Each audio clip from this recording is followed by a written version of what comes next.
but thank God say Mayegun don come. So my people make you lie down, yo yo. Mayegun don come, oh yo yo. My people make we shout, oh yo yo. Mayegun don come, oh yo yo. Mayegun don come, man of the masses, oh yo yo. Mayegun don come, oh yo yo. Mayegun diary politico, oh yo yo. Mayegun don come, oh yo yo. This one not dey off in mind, oh yo yo. Mayegun don come, oh yo yo. Person wey dey do evil no wan make person talk. Them say that Mayegun, that man too dey talk. He too dey talk. Say Mayegun diary, he dey hot like pepper. But every day, then they take money in bulk. Woman pikin dey the street dey hawk. Still them talk say, make we no talk. But thank God say, Mayegun don come. So my people make you laugh, oh yo yo. Mayegun don come, oh yo yo. My people make you shout, oh yo yo. Mayegun don come, oh yo yo.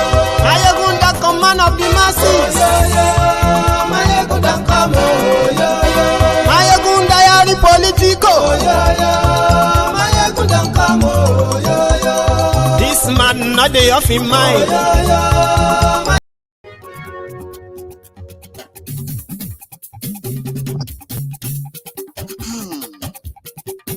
Hello there. Mayegun làwa mọ̀, làmọ̀ dódódódó.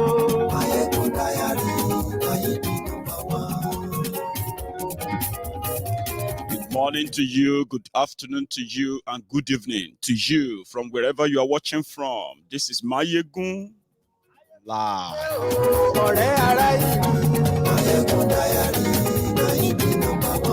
Lórí Facebook, lórí YouTube, gbogbo bó ṣe ń lọ ni Mayegun já wa sí. Àṣírí ọ̀jẹ̀lú kì í bò níbẹ̀ o. Bó bá ṣe eré, àní Mayegun máa wí. Ó sì tún ṣe eré, wàá gbọ́ níbẹ̀ o. Share this broadcast. Invite your friends. Invite your not so friendly friends. I've got some things to share with you tonight. Share the broadcast.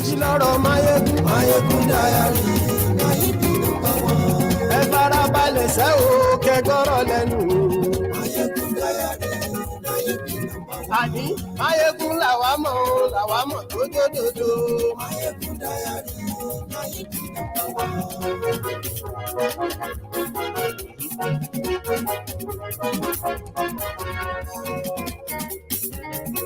àní ẹ̀sùn ràkì. Mayegun ti dé. Mayegun ti dé. Who is looking for Kolu? Mayegun ti dé. Àní ẹ̀sùn ràkì. Kolu is in Lafia right now. Lórí Facebook. Mayegun ti dé. Àní ẹ̀sùn ràkì. Mayegun ti dé. I will give you 1 million. I will create 1 million jobs in 2 years. Kolu.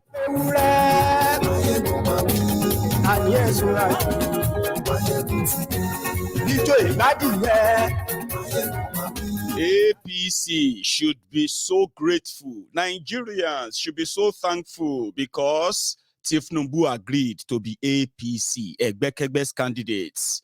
Buhari.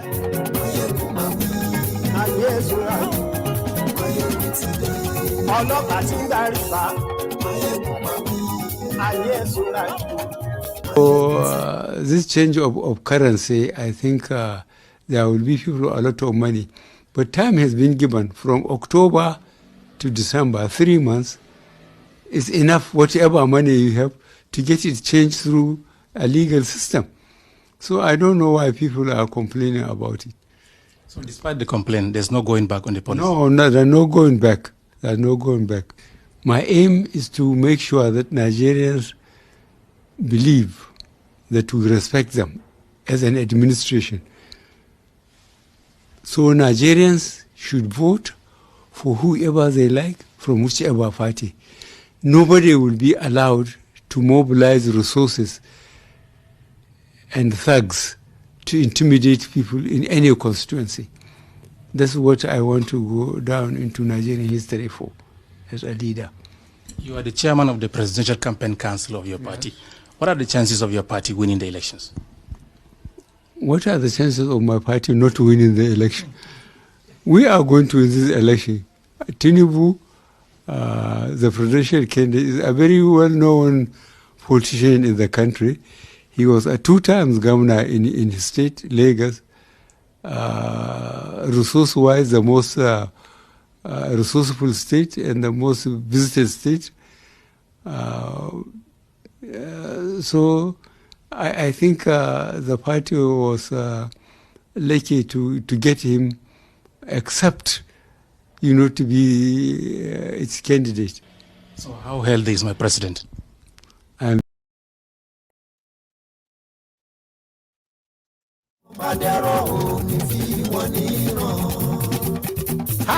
Thank you very much. And then as you are joining us, one thing you have to do first, right? Like the broadcast, share it. If this is your first time, maybe you should subscribe as well, but that's up to you, but we'll get to that part. So read the caption of the broadcast, read the description as well, and possibly make your own contribution there. There will be a time that I'm going to open the line, just like last night. And again, I'm still here with my 75 pounds wine voucher for whoever comes through to get that later tonight. I'm going to start with the increasing insecurity or the increasing cases of kidnappings in southwest Nigeria. 4 days ago, right, there was this report. I'm going to read that part. I'm going to read it to you in part, right? So they said that this reporter, 2 recent kidnapping incidents on the Lagos-Ibadan Expressway and in Ekiti State underline the growing insecurity in southwest Nigeria. At the Ibadan, Oyo State end of the expressway, suspected Fulani bandits attacked travelers on October 27th, abducting 5 persons and killing several others, which I believe some of you probably didn't even know. Right. 2 days after, 7 bandits struck in Irele, Ekiti, also abducting 4 travelers. These attacks denote the failure of the region's state governors to join forces effectively and arrest the dangerous drift into anarchy. Unless they act now and decisively, the region could end up like parts of the north where life has become brutish and travel, farming, and commerce hazardous. Strikingly, the 2 attacks occurred in daylight. The one in Irele Ekiti at 11 a.m. The Ibadan incident at between 5 p.m. and 6 p.m., according to the police. Now, this is audacious, proving that the criminals can operate at will. Now, there are victims' accounts too. Yeah? One of them says, victims in the attacks restated how the kidnappings callously murdered those whose families were unable to pay ransom. One victim, Adigun Agbaje, a former deputy vice chancellor of the University of Ibadan, said, I was released by my kidnappers after spending 2 nights in the thick forests of Ogun and Oyo states. My mind goes to the 5 others who are still left with the kidnappers. 2 young ladies, 2 young men, and a middle-aged person. I was shot in the head during the abduction. Another victim, Aminat Taiwo, she is 22, said, those kidnappers were more than 30. They covered their faces. They were putting on army and police uniforms. At first, we thought they just wanted to rob us. But to our greatest surprise, after stripping us of everything we had, they asked us to start moving inside the deep forest. We walked for more than 2 hours in the forest. Now, that's another eyewitness account in Yoruba land. Just yesterday, Less than 24 hours ago, another thing happened. Lagos Ibadan Expressway. Now, in this particular one, they were unable to kidnap the travelers.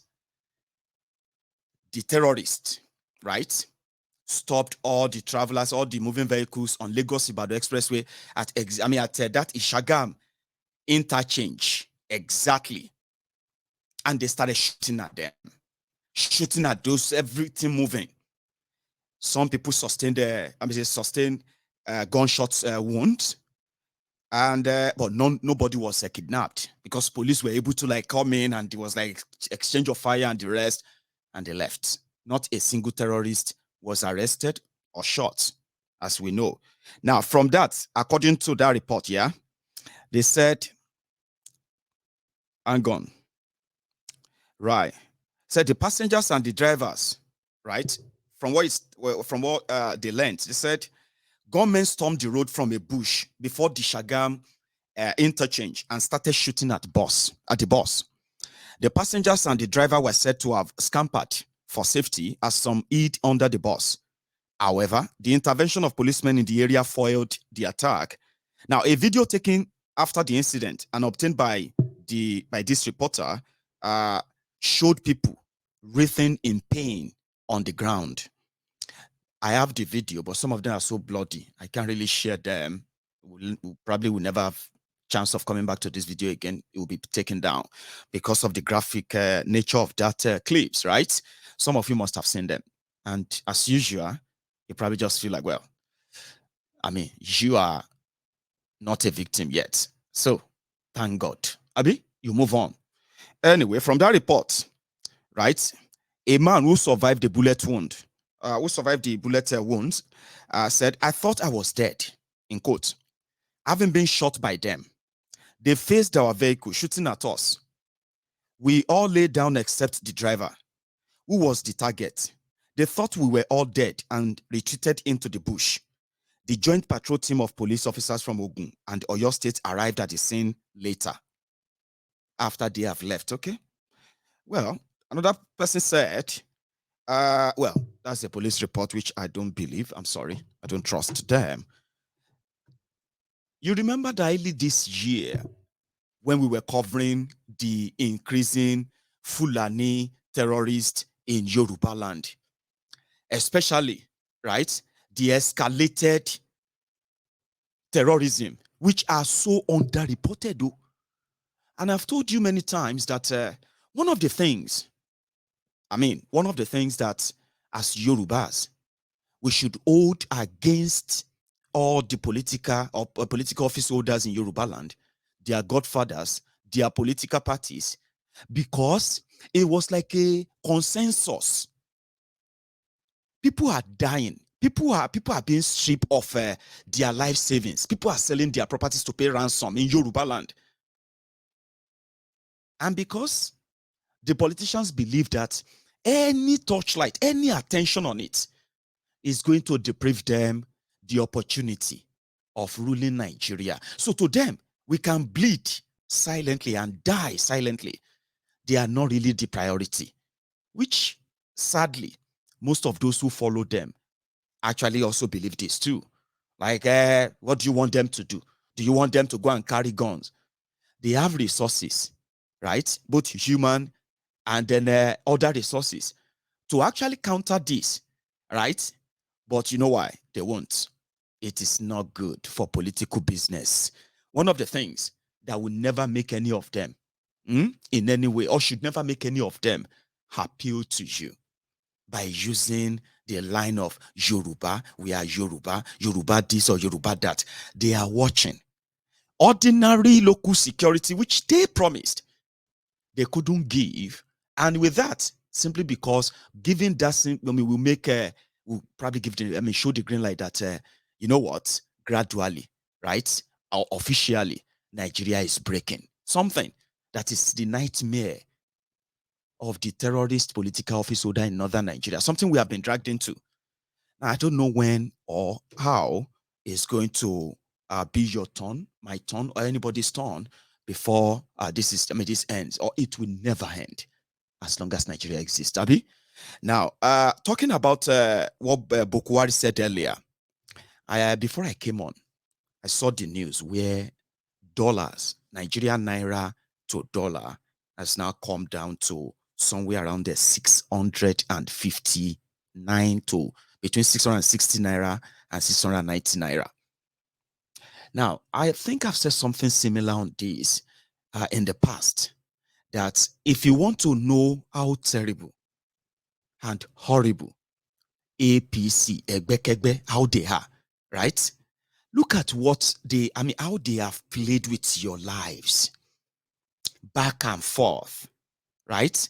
In the last 7 years.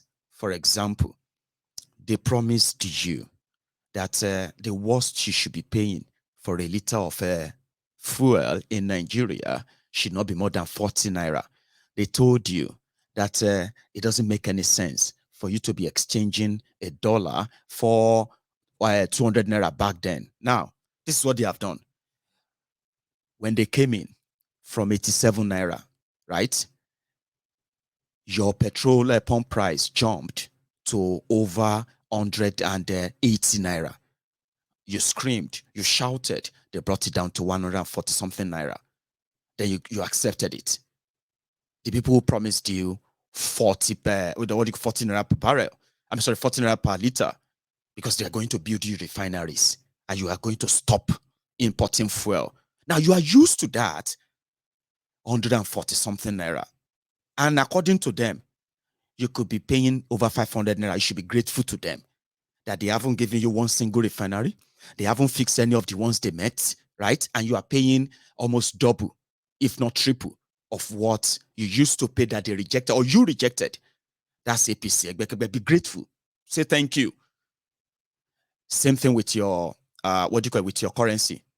They have nothing to back Nigerian naira. The moment they open the door for those who are stealing your crude oil, that moment, yeah, the single thing that they have been using or hiding behind to back your naira collapsed.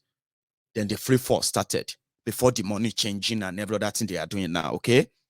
But the bottom line is that from 200 naira to $1, they took you straight down to nearly 1,000 naira to $1.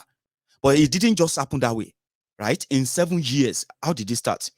First, when they started their round-tripping scam and fraud that should have seen Emefiole in jail. Emefiole should be serving about, if Nigeria was to be a country, Emefiole should be serving, it should be serving his 4th year in prison, the 4th year of his life sentence of what he's done to you. You have no idea. They were doing round-tripping, giving dollars at ridiculous exchange rates to middlemen who are now selling them at an exorbitant exchange rate, which now collapsed and made your market. You may not have idea what I'm saying, so don't worry yourself, okay? Because what I'm saying is that that market there, the one that determines what goes on in your country economically, it became volatile, which means anybody could, if you have the dollars, you can choose how much you want to sell it, because the Central Bank of Nigeria could no longer give them. They ran out. They used all tricks to get this dollar back. The Nigerian crude oil was being stolen at never seen before rates. Now there's no money. So you are at the mercy of those who have this dollar. So because of that, suddenly Naira jumped from 100 and official rate in 2015 for dollars in Nigeria was 147 naira to $1. Black market rates then was 196 naira to 201 naira to $1. Right? Now, within a year or two, that jumped to over 400 naira to $1, black market. And officially, Emefiole was saying that nobody should buy the dollars, which he doesn't have. Nobody should buy the dollar for that much in black market, right? Because officially, the dollar should be 270 naira. Shele Yimadini. That was the beginning, right? Now, 500 naira, 600 naira to $1. Then it came down again, 450 naira. They started celebrating. You see, Buhari is here to, APC is going to, are you guys really that mad? That wasn't what they promised you. And the effect of this jump is not on them, it's on you. Life became harder and harder and harder tougher and tougher. You know the end result, Abi? Then it jumped again. So they wanted to rebrand the naira because some people are keeping over 2.8 trillion naira cash at home. Who are the people who are capable of keeping raw cash at home in Nigeria? The same politicians who are promising you a better Nigeria, or those who have promised you in the past that you believed your better Nigeria is in Ghana must go back in their homes. But the central bank that decided to rebrand the naira forgot the fact that you, with your own tertiary change that they have devalued in your bank accounts, you have nothing to lose. But the real thieves who have billions they have stolen, which they didn't work for, stolen, they could do with anything. So they saturated the Nigerian Bureau de Change or Nigerian money market in the last 2 weeks, right? From about 510 naira to $1, it just started going back because the thieves are bringing out their money, right? And the connections they have, you don't have that connection. Emefiele knows them. He knows the Bureau de Change that work for the politicians, that work for the state. They know them. They know what the volume of money that is going from hand to hand between the politicians and Bureau de Change. He knows them. So if they will go to anywhere apart from the bank that will bring bullion van to pack the money, it will be the Bureau de Change. Therefore, and who runs the Bureau de Change? So who runs the black market in Nigeria? The Bureau de Change. So they were able to just choose how much they will sell the dollar. And from that, nearly 1,000 naira, and Emefiele 2 days ago, right, now put a red flag on the Bureau de Change in Nigeria, right, to make sure that they are not exchanging or making withdrawal of, making deposit of large amount of money, and at the same time exchanging or making withdrawal of a large amount of dollars from their account, which can easily be flagged. So within that 2 days, the dollars has now crashed, or let me say naira being a dollar, down to 690 naira. But guess what? They are celebrating it. The people that promised you 14 naira to $1. So there is nothing that is backing it. Oh, don't think they have done anything like, oh, the production has increased. Oh, that is why. No. Don't deceive. Come on. This whole thing, you call it speculation, because naira has become so worthless indeed that once the pressure or the ask for dollar, right, which they always ask for, your politicians, right, then what happened? Your naira, which they have to provide to get that, will go back to where it is. So I called it temporary. But at the same time, it is sad, because as that large chunk of crash that you saw, you are not going to see that in your real purchases out there. You're not going to see that.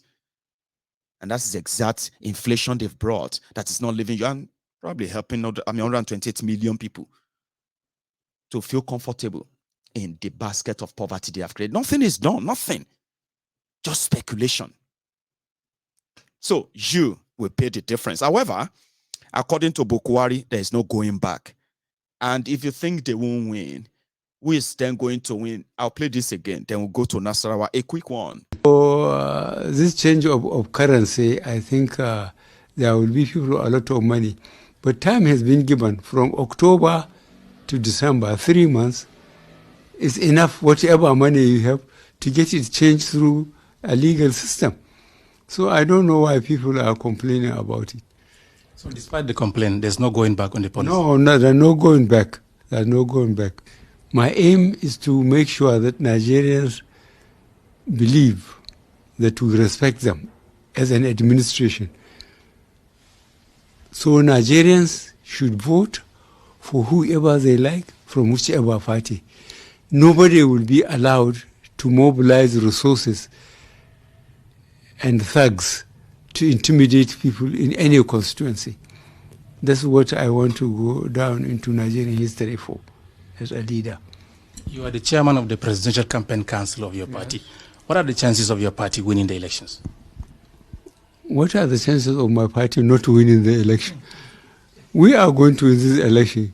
Tinubu, the presidential candidate, is a very well-known politician in the country.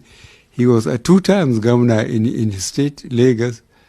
Resource-wise, the most resourceful state and the most visited state. So I think the party was lucky to get him accept, to be its candidate. So how healthy is my president? I'm very healthy. They have to ask him. He's speaking from London. And the man is speaking on his behalf. Tinubu is known. His right is known. But violence? They have them in abundance. Ask the people who went to Atifku's rally in Maiduguri yesterday when they got attacked. They say 74 people hospitalized because APC, Egbekegbe said, Maiduguri na APC. Violence and all that. But the guy himself is in Lafia, Nasarawa today. So I'm going to take you there. Okay. Meanwhile, there is also something I want to share with you, with all of us, when it comes to the insecurity situation we have in Yoruba land. The one that over time, I mean, I've never stopped talking about it. I have never, repeatedly. So I'm going to share something with you on that. I hope I remember, okay? But let's go to Nasarawa quickly, where Kolu was, with their emir. So now take you back to that same Abuja near Nasarawa after this.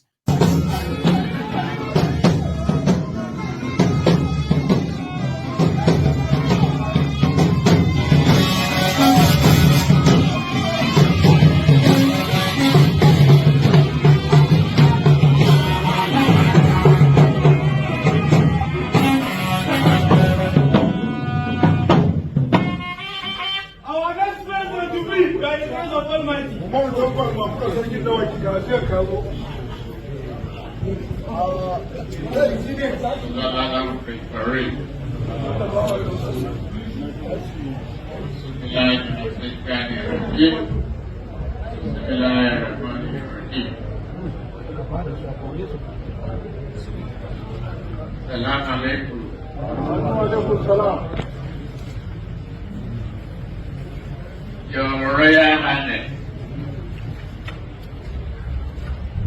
long live the Emir. Long live the Emir.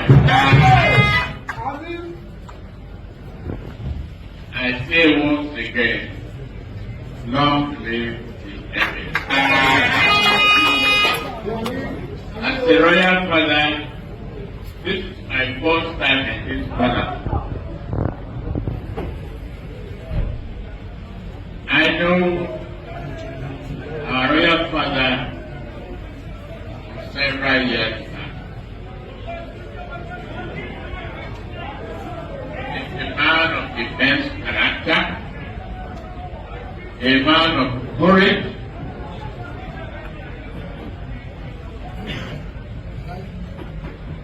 a former judge who believes in commitment to humanity, justice, and fairness. The animal of great character, whom we always tell the truth to power, but they are now in power. I don't know how much to tolerate the truth. I know that continuity in the area time benefit. You are a great example of a man who changed the culture of the and love his people, humanity, your excellence. You are a man of people.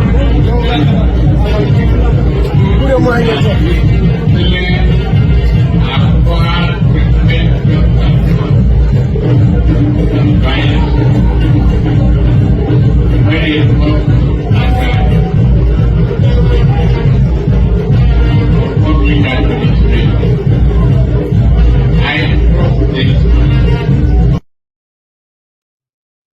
nígbà tá à ń gbàdúrà ká bọ́ lọ́wọ́ òkú ayé kan tá a sì ń wò pa ń bọ́ ń bẹ̀ lọ wẹ́rẹ́wẹ́ ìwọ ọlọ́run kí lè ṣe wa lórílẹ̀‐èdè nàìjíríà gan tó tún wá gbé kọ́ọ̀lù mìíràn bọ̀ kọ́ọ̀lù burúkú lélẹ̀ abẹ́ ìbí ṣe à ń wò bí kọ́ọ̀lù.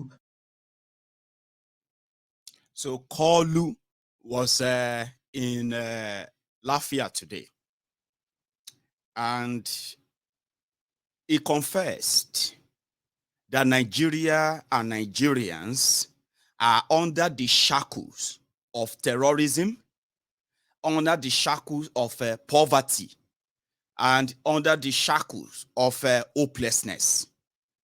And who is ruling Nigeria right now? APC. Egbekegbe. Somebody said, Amoda Onikoko. Some of you, they don't even feel talk or say something for your presence. You know they forget something. Amoda Onikoko, Baba Onikoko, Baba Lagbado, is currently not minding all this, all this evidence that came to light. Something that, like I told you before, Nigeria is a crime scene, and you probably would have to wait till you die or something before you will see the real criminals in Nigeria being punished for their crimes. It's a place you get rewarded for it. You just need to belong to the right clique. If you belong to the right clique, forget all about your sins. And that is why whatever you say won't really matter. But there are people walking around the clock just to sound so stupid, including lawyers. Now, there is this interview of Festus Keyamo. I'm going to share that with you. I don't know how many of you have seen that, okay? I don't want to waste my energy talking much about this drug and what have you, okay? Or maybe you can listen to this guy struggle, right? Struggle to convince himself, even fight. A lawyer, just because he wanted to lie, a barefaced lie for Kolu. If the price is right, many of these guys, they will do anything like this minister in Nigeria. Let me get back to the conversation. And the question that a lot of Nigerians would like you to answer tonight, and perhaps they probably would have wanted to even hear directly from the man in question, your presidential candidate, Bola Ahmed Tinubu. But there's a fundamental question on the source of the money he deposited, of which he reached a settlement. Has he given a satisfactory explanation of the source of the funds? Well, thank you so much.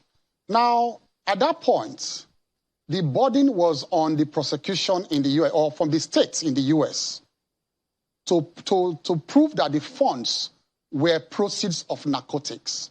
Now, that if you look at paragraph, I want you to go to paragraph 2 of the affidavit of Kevin Moss. He kept saying that it was his reasonable suspicion. It was like probable cause, probable belief. It was speculative. Everything was speculative. They had not come to a definite conclusion. Let me tell you what happened. Now, if you see the whole gamut of that affidavit, it was more or less like, well, it happens to all of us, Nigerians.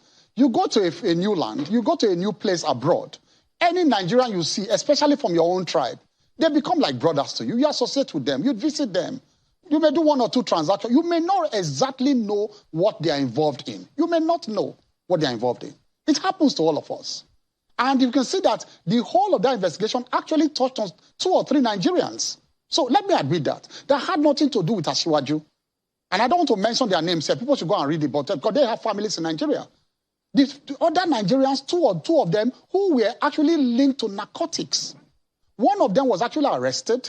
That one made confessional statements and confessed another Nigerian as the one involved. But that principal suspect, read that affidavit, never mentioned the name of Asiwaju. What happened? Asiwaju went to open an account. The address by which he opened the account was an address already, used by these people. I think some block of flats. Maybe he happened to be in that block of flats too. So they now linked it to say, oh, well, these other people they were investigating for narcotics, they are in the same address used by Asiwaju to open that account. So that is what is there. I cannot deviate from it. They also said, after I opened the account, after some time, I wanted to explain. Can I go on? Yeah, because he's in line. What I'm going to ask you is in line with what you are saying. Yeah, so because I want to be honest. Aware? Because the version of the story, I want to be honest. That's why I'm going along it and explain it. Just a moment. Just a moment. Let me push the question so that you can put it together. Yes. The version of the story you're saying tonight, and for those who are a bit more privy to what really happened, there are allegations, and I don't know if you are aware, that your principal was a member of a drug cartel for which is said to, in fact, they say he was a treasurer. And I was asking you about the source because this is going to premise the question I'm going to ask next. So I'd like you to also be careful in the answer so that my next question might be favorably answered too. Go ahead, please. Thank you so much. Please do not deviate from the affidavit. I want everybody to fact check the two of us. There was no, they never mentioned him as the treasurer. They said he was treasurer of Mobile. They never said he was treasurer of any Natokes group. What they said was that he was found to have worked for an organization, owned by the people they were investigating. That he worked for that organization, that distribution organization. He worked for them without going into details, without having any proof of it. I'm very careful about the phrase that was used in that affidavit by Kevin Moss. Because you see, with a trained eye and the trained eye of a prosecutor, I read every line one by one. I've done this more than 10 years ago and came to the conclusion that Shiwaju had nothing to do with this. Because I read this more than 10 years ago. So I read it with a trained eye. So that is the phrase. If a prosecutor is looking for something to nail him, you have to go to that particular paragraph that now links Asiwaju. After they went all the rigmarole of investigating those two individuals, Nigerian, they now came to the point of Asiwaju. They now came to the point that where they now found out that part of the friends, relatives, that's what they use, friends and relatives, who worked for that organization owned by these people was somebody known as Asiwaju. That is all, that Tinubu. That's how they came to that. That's how they came to link him. Normally, they do that as a sweeping investigation. Yeah. Let me explain to you, because as a prosecutor, you do that in a sweeping manner. When you are investigating a crime, anybody linked in terms of transfer of funds to and fro from the person's account to your account, as a standard procedure, they will investigate everybody who paid money into and withdrew money from that account. It's standard procedure. But after all of it, they will now let me then push this. Yeah. Yes. Yeah, Senior Advocate, let me refer you to Section 137 of the Constitution 1D, subsection 1D, which says that a person under a sentence of imprisonment or fine for any offense involving dishonesty or fraud by whatever name it's called, or for any other offenses imposed on him by any court or tribunal shall not be qualified to contest for the office of the President of Nigeria. In view of the forfeiture and the settlement that Bola Tinubu had in the United States, as a senior advocate of Nigeria, what are the legal implications of that circumstance, considering the Section 137, subsection 1D of the Constitution? Well, forfeiture is not a fine, I don't want to refer to you again. When I say I'm educating, this is like a class we are having. But I don't, for all those who think, for law students everywhere, who think forfeiture is a fine. Fine is a punishment. Fine is a consequence of a conviction. Fine is a consequence of a criminal trial. So fine has nothing to do with forfeiture. Forfeiture is a civil process. It's a complete civil process to say, well, we are not even going into trial at all. The state goes into forfeiture proceedings with individuals just for the purpose of getting their monies. It does not mean you have committed a crime. You may have not fulfilled the obligation as a citizen regarding financial payment, just like tax. You have, at that point, he had not fulfilled his financial obligations regarding the deposits that were made there and the interest on those deposits. How could somebody, right? This is the question I kept asking myself when I was watching that interview, right? How could somebody who claimed to be a lawyer, a prosecuting lawyer most times, a senior advocate of nuisance, that is the highest title before you become a judge or anything, in your profession as a lawyer in Nigeria, you become a senior advocate of nuisance or nonsense or any hand that you like, they will call you SAN. This is one of them. And he said that boldly. He was trying to make up a story. What they are saying is that Tinubu used the address. All these things not just, you see, with the right price, so Nigerians, they would defend Abacha. Nigerians, they would defend Hitler. With the little price or right amount of a price, they would defend any worst dictator in this world that you've read about, and you feel like, Nigerians will defend them. They'll tell you. They'll make up stories. That's the likes. And funny enough, on this same thing, this same Tifnumbu, you see that Keyamo once went to court, right, to question this same discrepancies about this same Tifnumbu. His education is this, is that, and all that. But today is working for him. I mean, then he was lying bare face. You see, let me tell you something, because this is it, If you go to any, whether not civil or criminal or anything, in fact, criminal case, when they say they are investigating people for narcotics, right? They can come and collect that iPhone 14 that somebody gifted you in their investigation, and they will mention you. What is your relationship with that person? They can come and take the car that your boyfriend just bought you because they are investigating him for narcotic or connection with a drug pushing or anything, money laundering or any crime. And the proceed of that, if that car your boyfriend just bought you is a proceed of it, they will write your name there. Tokwe Ani Baba, 26 years old female.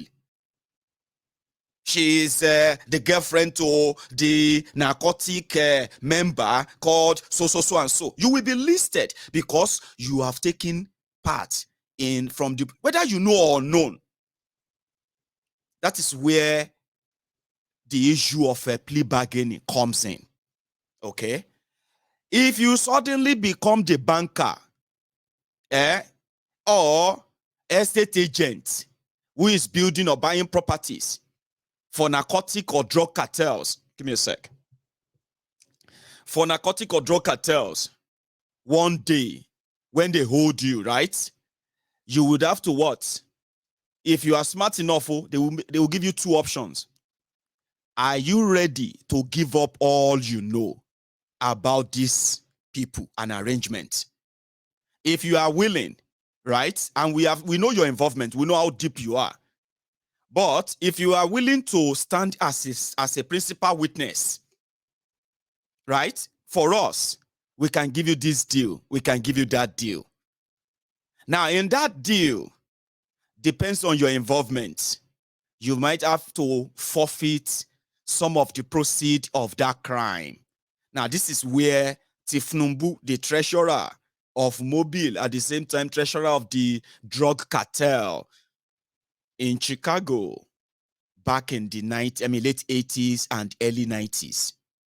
Now, that is there in a way that somebody who is collecting $2,400, I've been corrected on that. They said, no, it's not $1,400, it's $2,400. That was Tifnumbu's salary, working for Mobile, as they said. But what Keyamo, the story Keyamo is trying to create there is this. You see that in abroad, people have done that several times here in the UK, okay? Whenever they want to conduct any form of, fraud or scam, you don't do that to your house where you live, okay? You can get some dead address in council flat or some flat in some dead end in the suburb where you can do all your fraudulent transaction and the correspondences too. There are people, right, who have great credit here in the UK, who have been employed in the past to go and help people open bank accounts for fraudsters. Some of them are likely going to see my video too, and they will say, well, Mayegun, you are right, because at the end of the day, you see what Tifnumbu managed to use Nigeria to recoup, to become what it is today, ruin the lives of so many people here in the UK. They will say, my credit cannot do anything anymore because I once used my bank account for so and so for these guys, or I gave them this and that, and they just ruined everything, or I'm in debt of so and so because something like this. You know what I mean? Now, what Tifnumbu, according to Keyamo, did was that they needed somebody who has who has something that is not in any way, who looks like legit. They need someone that looks legit. So according to the record, Tinubu was working for Mobile, okay, in America. Then he has friends, right? So they told him to go and, you know what, to go and open bank accounts. And the bank accounts that he had to open for them, many of them in that affidavit, right? A lot of bank accounts. He opened a lot of bank accounts for them at different addresses, you know, all these abandoned flats in Chicago, address that are old people's addresses, that the moment they send letters, they will be there to receive the letter every morning before the owners of the address wake up to come and pick their letters. Now, in the 90s, Tinubu did that for them, opened this account because the accounts were to be as sort of a colo, the colo to keep the proceeds of drugs, narcotics, something the FBI was investigating. That was what led them to Tinubu. No be say na Tinubu gong, they mix the coke. What Tinubu be say is their bank. It was their bank, and I don't know if it's still their bank. So when they were now investigating him, they realized that you are collecting $2,400. You will pay your rent. You've got a wife, and then you've got a daughter or so, or you know what I mean? Like, where did you see all this money from? I'll tell you something. You remember when we raised almost 50 grand to support the people, the Yoruba nation agitators in Nigeria are being persecuted in Nigeria, right? You remember when we raised that money here? Yes, we did. And they are all living witnesses, right? Over 21 million naira touched their hands from this platform. But that's not what I wanted to say. During that period, right, when the money was coming in into my bank didn't raise any alarm. They didn't see anything. There was no issue. The moment I started transferring the money, now, when we're doing all the payment, pay for this, 2 million, pay for that, 5 million, pay for that one, and then, 3.9 million, and all that million we're paying to support those people back then. They just called and said, come, Alaye, what did they happen? What happened to all this money? Where did you get the money from? But it's so easy. Sure, you get now only one link you need to show them. Now, be this. And this is the purpose. And this is where the money is going. And this is, you know what I mean? So it's the same thing, because they check, they're like, the money your total income every month, right? It's not more than this that we have seen.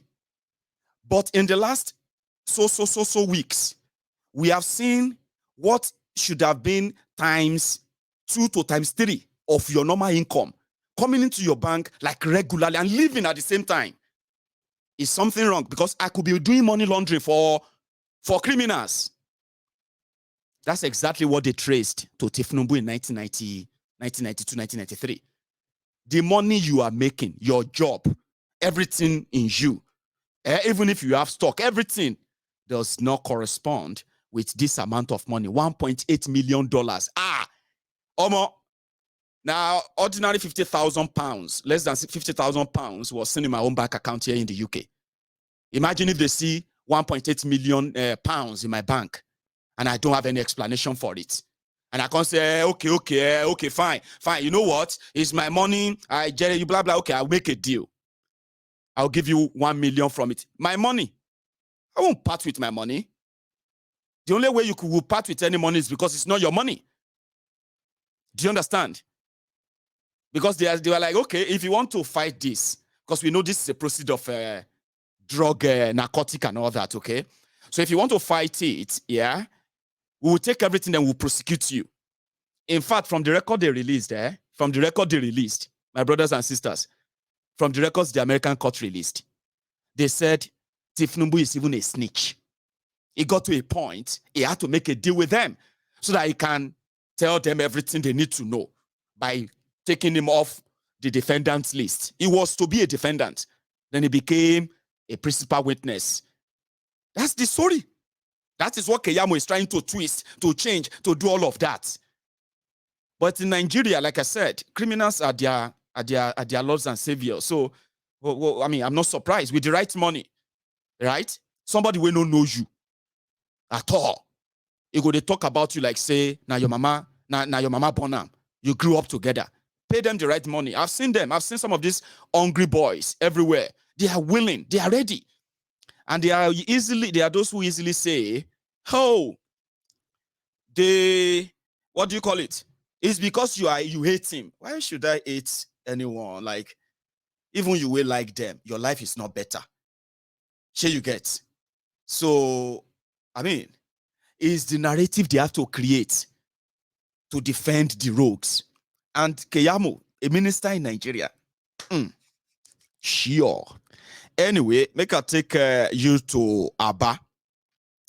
The reason why I'm taking you to Aba is because from what we got, Obi was in Aba today, and as usual, we'll track that too. So, but before we get to that, like I've told you, I mean, I've said this many times, okay? There's something about the people with Tinubu in Lagos. Listen, I don't know why they are panicking and what have you. From all they have told us, if Tinubu is not going to be president of anywhere, Lagos will always welcome him. It will always be his home, and he can be their president. But every day they want to prove it. There's a video of them taking a trek just recently.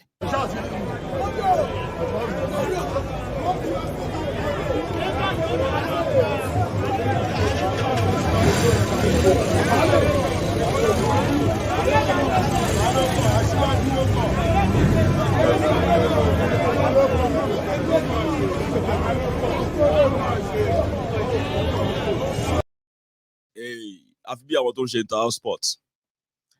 They want to prove it. The same thing in Ogun State. Oh, sorry about my clip. All right.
So, more of the reasons why when I see